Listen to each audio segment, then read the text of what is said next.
Doctor, காலை எழுந்திக்கும் போது இந்த ஏப்பத்தோடு கூடி கொஞ்சம் ஃபுட் அப்படியே வருது, கொஞ்சம் வாந்தி மாதிரி ஃபீல் ஆகுது. இந்த மாதிரி உள்ள இது உங்களுக்கு இருந்தன்னா இப்போ நான் சொன்ன கொஞ்சம் விஷயங்கள் கரெக்டாக ஃபாலோ பண்ணுங்க.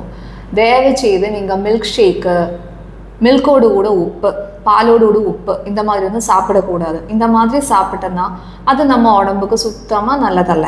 ஆல்ரெடி உடம்பு ஜீரணமாகாது இருக்குது, அதுக்கு ஒன்று சத்தான பால் கூட போக சொன்னால் இந்த சத்தான பால் கூட ஜீரணமாகாது. அதான் ஃபர்ஸ்ட் இஷ்யூ. ரெண்டாவது என்னன்னா, நம்ம ரொம்ப ஃப்ரைடு ப்ராசஸ்ட் ஆகிட்டுல ஃபுட் ஐட்டம்ஸ் இருக்கக்கூடாது. தேவையில்லாத ஃபுட்டு நம்ம சாப்பிட்டுட்டே இருக்கக்கூடாது. நம்ம சுக்கு போட்டு கொதிக்க வச்ச தண்ணி டெய்லி நம்ம கொஞ்சம் கொஞ்சமாக குடிக்குங்கோ. மோர் சாப்பிடுங்கோ. இனி நம்ம சாப்பிடுற ஃபுட்டு நல்லா குக் பண்ணிய ஃபுட்டு மட்டும்தான் நம்ம சாப்பிடுது என்ன we have to make sure. Okay, இதெல்லாம் பார்த்துட்டு உங்களுக்கு கிளியர் ஆகவே இல்லைன்னா கண்டிப்பாக நீங்கள் ஒரு டாக்டரை பார்க்கணும், மெடிசின்ஸ் எடுக்கணும்.